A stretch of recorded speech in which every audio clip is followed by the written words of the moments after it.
Pernahkah kamu mendengar nama Syekh Muhammad Nafis Al-Banjari? Beliau adalah salah satu ulama besar dari Kalimantan Selatan yang sangat berpengaruh dalam penyebaran agama Islam di Nusantara. Dalam video ini, kita akan menyelami kisah hidup dan karya beliau yang penuh dengan inspirasi. Salah satu kitab yang terkenal yaitu Ad-Durrun Nafis berbahasa Melayu, walaupun kecil dan tipis tetapi isinya sangat padat, mengandung ilmu tauhid yang terangkai dengan ilmu tasawuf yang cukup tinggi serta istilah-istilah ilmu lainnya, dengan pokok-pokok ajarannya secara garis besar yaitu Perintang Sang Salik. Pada bagian awal ajarannya diterangkan tentang berbagai hal yang merusak dan mencegah seorang yang menuju ke jalan Allah, Salik, untuk sampai ke tujuan yang dimaksud Sang Salik. Perintang seseorang untuk mencapai tujuan tersebut pada dasarnya berasal dari diri pribadi Sang Salik seperti yang dijelaskan dengan gamblang pada ajaran awalnya, seperti 1. Kemalasan yaitu keengganan untuk melakukan peribadatan padahal kemampuan untuk melakukannya ada. 2. Kelemahan ketidakmampuan melakukan peribadatan karena disibukkan dan dikuasai oleh urusan duniawi. 3. Pembosan yaitu rasa jemu yang menghinggapi seorang yang melakukan peribadatan sedang maksud yang ingin diraih belumlah tercapai. Sejarah Syekh Muhammad Nafis bin Idris bin Husain Al-Banjari atau juga dikenal sebagai Datu Muhammad Nafis Kelua. Di Kalimantan Selatan, khususnya di daerah Pahuluan atau Hulu Sungai, Rantau, Kandangan, Barabai, Amuntai, Paringin dan Tanjung, di majelis-majelis taklim, masjid, langgar, atau tempat-tempat menuntut ilmu agama lainnya banyak yang mengajarkan kitab Ad-Durrun Nafis karya seorang ulama yang dikenal sebagai ulama sufi kelahiran Banjar. Kita ketahui bersama kitab berbahasa Melayu ini, walaupun kecil dan tipis tetapi isinya sangat padat, mengandung ilmu tauhid yang terangkai dengan ilmu tasawuf yang cukup tinggi serta istilah-istilah ilmu lainnya. Melihat kenyataan yang demikian itu, kita bisa mengambil kesimpulan bahwa pengarang kitab tersebut bukan orang sembarangan, melainkan orang yang sangat ahli di bidang ilmu tersebut, bahkan sampai pengarangnya diberi gelar As-Syekh Al-Mursyid oleh orang-orang sezamannya, suatu gelar yang menunjukkan bahwa beliau diperkenankan untuk mengajar tasawuf dan tarikatnya kepada orang lain. Dan gelar Maulana Al-Alamah Al-Fahamah Al-Mursyid ila Tarik As-Salamah As-Syekh Muhammad Nafis Ibn Idris Ibn Husain Al-Banjari, Tuan Guru yang sangat alim yang luas pemahamannya yang menunjukkan ke jalan keselamatan Syekh Muhammad Nafis bin Idris bin Al-Husain Al-Banjari. Sedangkan karya tulis beliau bukan saja terkenal dan dipelajari di tempat kelahirannya, tetapi dikenal, dipelajari dan diajarkan di berbagai negara Islam lainnya. Hal ini dibuktikan dengan banyaknya pencetakan karya beliau tersebut di berbagai percetakan, antara lain di Kairo Mesir oleh Dar et-Tabaah 1347 Hijriah dan oleh Mustafa Al-Halabi 1362 Hijriah, di Makkah oleh Matbaah Al-Karim Al-Islamiyah 1323 Hijriah, dan berbagai percetakan di Nusantara. Muhammad Nafis bin Idris bin Husain, demikian nama lengkapnya, lahir sekitar tahun 1148 Hijriah di Martapura, Kabupaten Banjar, Kalimantan Selatan dari keluarga bangsawan atau Kesultanan Banjar yang bersambung hingga Sultan Suriansyah. Beliau hidup pada periode yang sama dengan Syekh Muhammad Arsyad Al-Banjari dan beliau wafat sekitar tahun 1812 Masehi, dan sekarang makamnya berada di Mahar Kuning Desa Binturu, Kecamatan Kelua, Kabupaten Tabalong. Silsilah Syekh Muhammad Nafis Al-Banjari Sultan Suriansyah, Sultan Rahmatullah Sultan Hidayatullah Sultan Mustain Billah, Sultan Inayatullah Sultan Saidullah Sultan Tahlillah, Pangeran Dipati bin Sultan Tahlillah Pangeran Kesuma Negara, Ratu Kasuma Yuda Al-Husain Idris Syekh Muhammad Nafis. Sampai sekarang keturunan beliau masih banyak. Mereka ada yang bertempat tinggal di Kelua, Tanjung, Amuntai, Martapura, Banjarmasin, Kota Baru, Malaysia, Makkah, Madinah dan kota-kota lainnya. Kebanyakan dari keturunan beliau sekarang bergelar Gusti. Tidak ada catatan tahun yang pasti kapan beliau pergi ke Makkah untuk menuntut ilmu. Diperkirakan beliau pergi menuntut ilmu ke Makkah sejak usia muda sesudah mendapat pendidikan prinsip-prinsip dasar agama Islam di kota kelahirannya. Di kemudian hari, kita dapati beliau belajar di Makkah, sebagaimana beliau tuliskan dalam catatan pendahuluan bagi karyanya Ad-Durrun Nafis. Dia yang menulis risalah ini, yaitu Muhammad Nafis bin Idris bin Al-Husain, yang dilahirkan di Banjar dan hidup di Makkah. Tidak ada informasi tentang apakah beliau di Makkah dan Madinah belajar bersama Syekh Abdus Samad Al-Falimbangi, Syekh Muhammad Arsyad Al-Banjari dan rekan-rekan mereka yang lainnya. Tetapi besar kemungkinan masa belajar Syekh Muhammad Nafis di Haramain bersamaan dengan masa belajar Syekh Abdus Samad Al-Falimbani, Syekh Muhammad Arsyad Al-Banjari dan rekan-rekan mereka lainnya. Kesimpulannya, dengan melihat daftar nama-nama guru Syekh Muhammad Nafis Al-Banjari, mereka belajar bersama pada satu masa atau masa yang lain. Sebagaimana halnya para ulama Jawi, Indonesia, Asia Tenggara, abad ke-17 dan ke-18, beliau belajar kepada para ulama-ulama terkenal, baik yang menetap maupun yang sewaktu-waktu berziarah dan mengajar di Haramain, Makkah dan Madinah, dalam berbagai cabang ilmu keislaman, terutama tafsir, fikih, hadits, usuluddin, tauhid, dan tasawuf. Di antara guru-guru beliau dalam bidang ilmu tasawuf di Haramain, Makkah dan Madinah, antara lain: 1. Syekh Abdullah bin Hijazi Asy-Syarqawi Al-Azhari, tahun 1150 sampai tahun 1227 Hijriah. Beliau adalah ulama yang ahli di bidang tasawuf yang kemudian menduduki jabatan Syekh Al-Islam dan Syekh Al-Azhar sejak tahun 1207 Hijriah. Di samping itu beliau juga dikenal sebagai Khalifah Tarekat Khalwatiyah di Kairo, Mesir. 2. Syekh Muhammad bin Abdul Karim As-Samani Al-Madani, tahun 1132 sampai tahun 1189 Hijriah. Beliau adalah pendiri Tarekat Samaniyah, lahir di Madinah tahun 1132 Hijriah dan wafat di kota tersebut pada tanggal 2 Zulhijjah 1189 Hijriah dan dimakamkan di situ pula. Sebagai guru tasawuf dan tarekat yang sangat terkenal pada waktu itu, majelis pengajarannya banyak dikunjungi para penuntut ilmu dari berbagai penjuru dunia. 3. Syekh Abdurrahman bin Abdul Aziz Al-Maghribi. Beliau merupakan murid sekaligus Khalifah Syekh Muhammad Saman Al-Madani. Selain Syekh Sidik bin Umar Khan Al-Madani dan Syekh Abdul Ghani bin Abu Bakar Al-Hindi, beliau adalah termasuk guru beberapa ulama terkenal dari Melayu Indonesia, antara lain Syekh Abdus Samad Al-Falimbani, Syekh Muhammad Arsyad Al-Banjari, Syekh Abdul Wahab Al-Bugisi, Syekh Daud bin Abdullah Al-Fatani, Syekh Muhammad Nafis Al-Banjari dan ulama lainnya. 4. Syekh Sidik bin Umar Khan.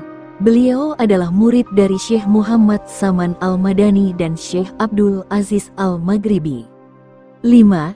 Syekh Muhammad Al-Jauhari Al-Misri, tahun 1132 sampai tahun 1186 Hijriah.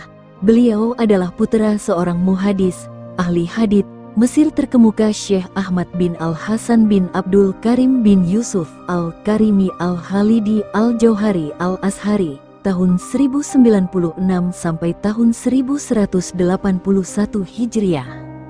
6. Syekh Yusuf Abu Zarah Al-Misri. Nama guru beliau ini ada disebutkan oleh Syekh Muhammad Nafis dalam kitab beliau Ad-Durrun Nafis sebanyak 2 kali. Dengan katanya, kata Syekhuna Al-Alamah Maulana Asy Syekh Yusuf Abu Zarah Al-Misri pada ketika tadrisnya memberikan pelajaran di dalam Masjidil Haram. 7. Syekh Abdullah bin Syekh Ibrahim Al-Mirghani. Beliau adalah seorang tokoh sufi besar Makkah yang sezaman dengan Syekh Muhammad Saman Al-Madani dan tokoh sufi besar Madinah. Beliau juga biasa disebut Sayyid Abdullah Al-Mahjub bin Ibrahim Al-Mirghani yang dianggap sebagai pendiri Tarekat Mirgoniyah dan merupakan salah seorang yang produktif. Karyanya tidak kurang dari 32 buah yang diketahui.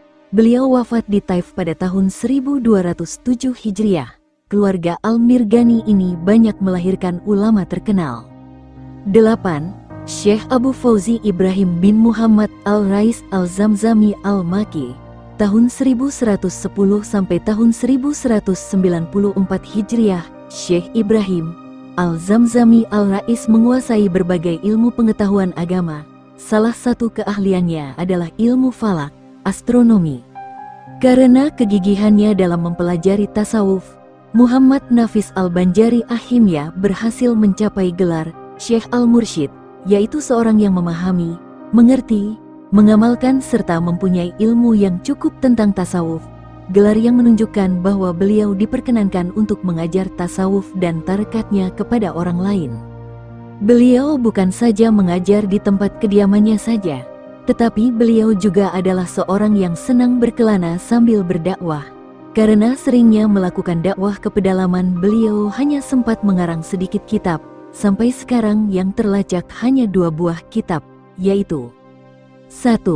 Kanzus Sa'adah, yaitu kitab yang berisi tentang istilah-istilah tasawuf.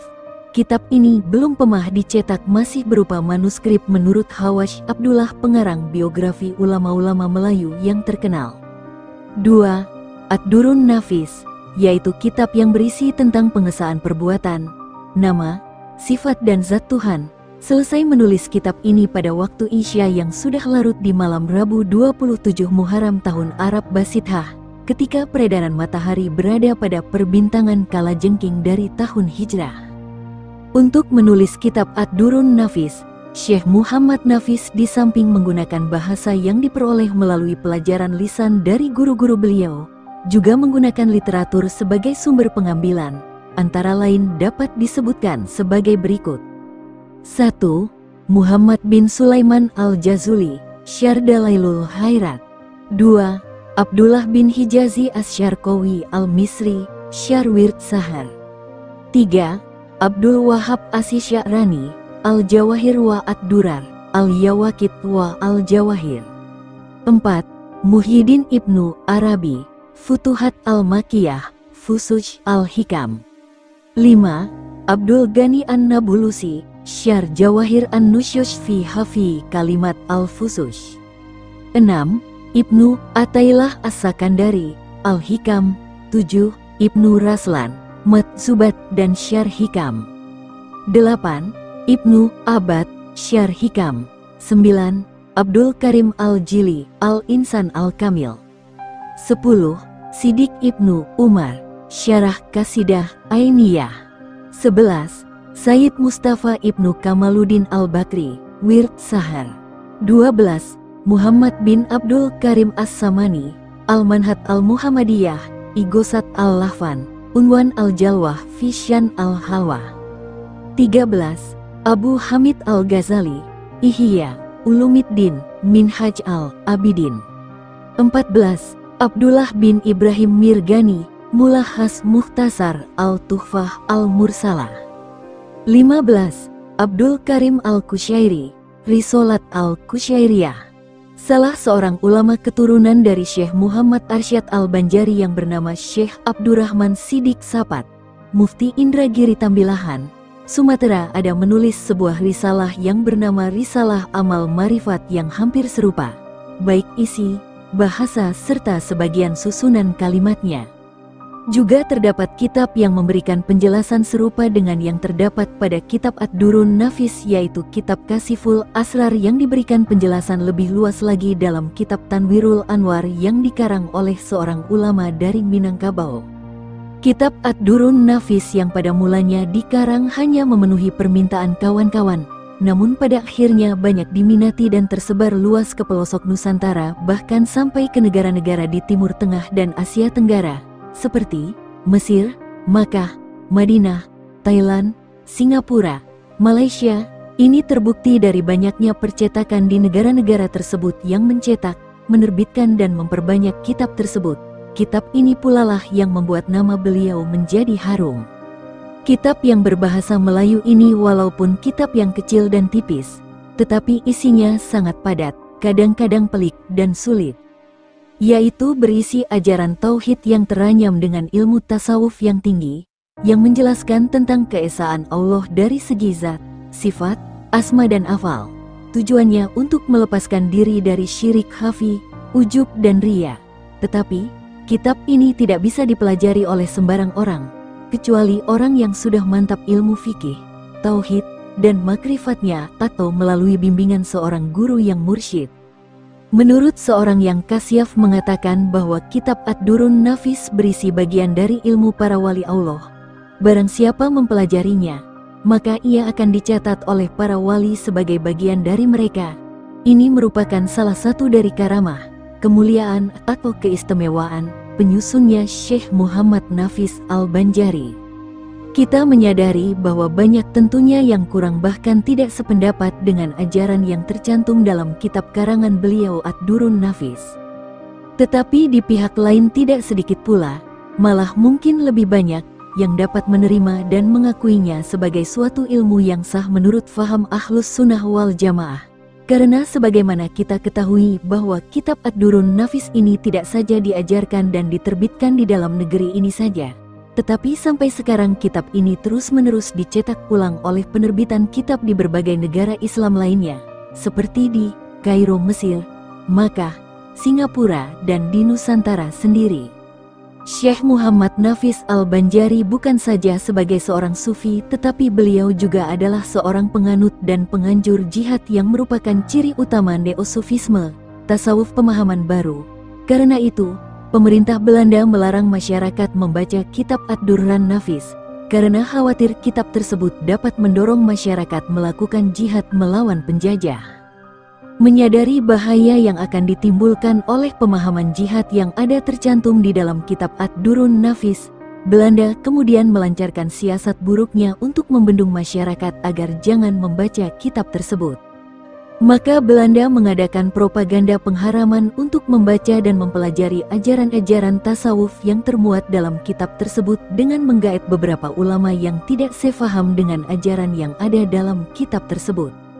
Maka diaturlah fatwa ulama yang mengatakan bahwa mempelajari kitab Ad-Durrun Nafis bisa membuat seseorang menjadi sesat, sehingga Syekh Muhammad Nafis Al-Banjari termasuk salah seorang dari pemikir Islam yang mengalami pencekalan pemikiran sebagaimana beberapa ulama terdahulu, seperti Ibnu Arabi dan Abu Mansur Al-Halai.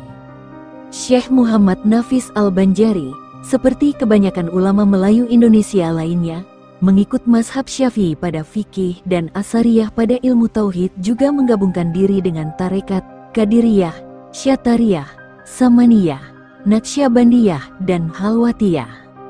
Sikap beliau ini dapatlah dilihat pada bagian akhir tulisan dalam kitab beliau Ad-Durrun Nafis, Banjar tempat lahirnya, Makkah tempat diamnya, Syafi'i mazhabnya, pada ilmu fikih, Asy'ari tikatnya, pada ilmu usuluddin atau tauhid, Junaid ikutannya, pada ilmu tasawuf, Qadiriyah tarikatnya, Syatariyah pakaiannya, Naqsyabandiyah amalannya, Halwatiyah makanannya, Samaniyah minumannya. Dilihat dari pemahaman, rujukan dan pengambilan beliau di bidang ilmu fikih, tauhid, tasawuf dan banyaknya macam tarekat yang sudah masyhur sebagai pegangan beliau, adalah merupakan jaminan tentang kebenaran ajaran sekaligus isi kitab yang beliau karang, Ad-Durrun Nafis. Syekh Muhammad Nafis Al-Banjari merupakan salah seorang tokoh yang terkenal dengan kedalaman ilmu tasawuf dan kehalusan batin dalam membimbing manusia untuk mengenal Allah SWT. Kitab beliau Ad-Durrun Nafis dikenal sebagai kitab yang padat dan kadang-kadang pelik dan sulit dalam ilmu tauhid yang teranyam dengan ilmu tasawuf, sehingga para ulama mewanti-wanti bagi orang-orang yang ingin mempelajari dan memperdalam ajaran-ajaran beliau yang termuat dalam kitab karangan beliau ini agar jangan mempelajari dan memahami sendiri. Dihimbau bagi yang ingin mempelajari dan memperdalam kitab Ad-Durrun Nafis agar melalui bimbingan dari seorang guru yang mursyid, yaitu yang memahami, mengerti dan mengamalkan serta mempunyai ilmu yang dalam tentang ilmu tauhid dan ilmu tasawuf. Adapun pokok-pokok ajaran Syekh Muhammad Nafis yang ada dalam Ad-Durrun Nafis secara garis besarnya adalah: perintang sang salik. Pada bagian awal ajarannya diterangkan tentang berbagai hal yang merusak dan mencegah seorang yang menuju ke jalan Allah, salik, untuk sampai ke tujuan yang dimaksud sang salik. Perintang seseorang untuk mencapai tujuan tersebut pada dasarnya berasal dari diri pribadi sang salik seperti yang dijelaskan dengan gamblang pada ajaran awalnya, seperti 1. Kemalasan, kas, yaitu keengganan untuk melakukan peribadatan padahal kemampuan untuk melakukannya ada. 2. Kelemahan, futur, ketidakmampuan melakukan peribadatan karena disibukkan dan dikuasai oleh urusan duniawi. 3. Pembosan, malal, yaitu rasa jemu yang menghinggapi seorang yang melakukan peribadatan sedang maksud yang ingin diraih belumlah tercapai. Perintah lain yang mencegah seorang salik untuk sampai kepada Tuhannya antara lain adalah 1. Kesyirikan yang tersembunyi, yaitu menganggap sesuatu yang terjadi berasal dari si makhluk jua. 2. Riya, yaitu memperlihatkan peribadatan kepada orang lain dan menginginkan sesuatu yang lain dari Allah untuk segala peribadatannya. 3. Sumah, menceritakan peribadatan yang dilakukan secara ikhlas kepada makhluk demi mengharap agar dimuliakan. 4. Memperbanyak peribadatan, suatu ibadat yang dirasakannya berasal dari dirinya sendiri tanpa melihat berasal dari anugerah Allah. 5. Berhenti melakukan peribadatan karena merasa telah sampai kepada Allah. 6. Hijab, yaitu dinding yang artinya terlenanya seseorang dengan peribadatan yang dilakukannya tanpa melihat bahwa semua itu merupakan nikmat Allah. Untuk seorang salik agar tidak terhalang dari pencapaian tujuannya, hendaknya berkeyakinan bahwa segala sesuatu yang ada di jagat raya ini adalah dari Allah. Pengesaan Tuhan. Pada bagian ini dijelaskan tentang bagaimana melakukan pengesahan terhadap Tuhan dari berbagai segi yang telah diterangkan dalam ilmu tauhid, namun dengan penekanan yang lebih mendasar, pengesaan melalui perbuatan, afal, nama, asma, atribut, sifat, dan esensi, zat, pengesaan terhadap Tuhan yang melalui pentahapan yang ketat dari tingkat dasar hingga ke tingkat yang tertinggi. Pengesaan perbuatan, afal. Pada tingkatan ini diajarkan cara pengesaan perbuatan Tuhan, yaitu dengan berkeyakinan segala kejadian yang terjadi di seluruh jagat raya ini, baik kejadian yang baik ataupun yang buruk, adalah tindakan atau perbuatan Allah Ta'ala. Perbuatan pada bagian ini dijelaskan dengan berbagai arti sesuai dengan berbagai mazhab yang ada. Pada pengesaan perbuatan diajarkan bahwa pengesaan perbuatan tidak menghilangkan atau menggugurkan syariat. Orang yang berada pada tahapan ini dinamakan berada pada makam tauhidul afal. Pengesaan nama, asma, segala sesuatu yang ada di jagat alam raya ini mempunyai nama. Namun semua nama yang ada pada hakikat bersumber dan Allah SWT. Setiap benda, wujud, yang ada di alam ini mempunyai nama dan setiap yang mempunyai nama pasti mempunyai wujud.